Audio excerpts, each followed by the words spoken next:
नेपाल के संसदीय पैनल ने हाल ही में देश के नागरिकता कानून को संशोधित करने का प्रस्ताव दिया है।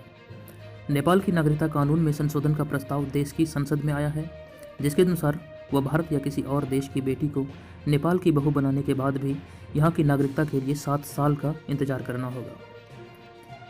नेपाल के मुख्य विपक्षी दलों ने इस कदम की आलोचना की है।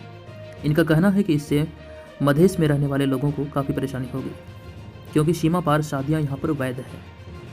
नेपाली कांग्रेस और जनता समाजवादी पार्टी ने कहा है कि इस तरह के प्रावधान भारत के साथ नेपाल के संबंधों को भी प्रभावित कर सकता है, जहां से रोजी रोटी व विवाह के संबंध लंबे समय से चलते आ रहे हैं। नेपाल के सत्तारूढ़ कम्युनिस्ट पार्टी ने भारतीय विवाहित महिलाओं को शादी के 7 साल बाद नागरिकता देने के कानून के फैसले को आगे बढ़ाते हुए हाल ही में संसदीय समिति से बहुमत से पारित कर दिया है।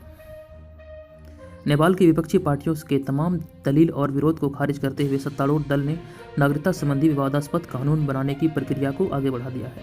हालांकि इस कानून के खिलाफ नेपाल में प्रदर्शन जोर शोर से हो रहा है।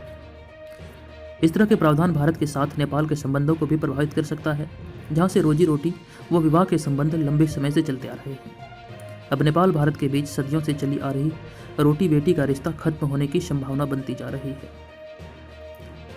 अब भारत या किसी और देश की बेटी को नेपाल की बहू बनने के बाद भी यहाँ की नागरिकता के लिए 7 साल का लंबा इंतजार करना होगा।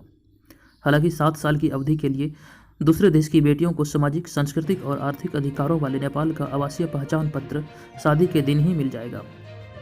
यह भी देश की संसद में विचाराधीन है। यह फैसला हाल ही में पार्टी के सचिवालय में हुई एक बैठक में लिया गया। ये कानून भारत सहित सभी विदेशी महिलाओं पर लागू होगा। सत्तारूढ़ नेपाली कम्युनिस्ट पार्टी के कई वरिष्ठ नेताओं का कहना है कि नागरिकता कानून 2006 में संशोधन करना पड़ोसी देश भारत जैसा कदम उठाना है, जहां भारतीय पुरुष से शादी करने वाली विदेशी महिलाओं को कानूनी तौर पर नागरिकता का अधिकार पाने के लिए 7 साल का लंबा इंतजार करना पड़ता है।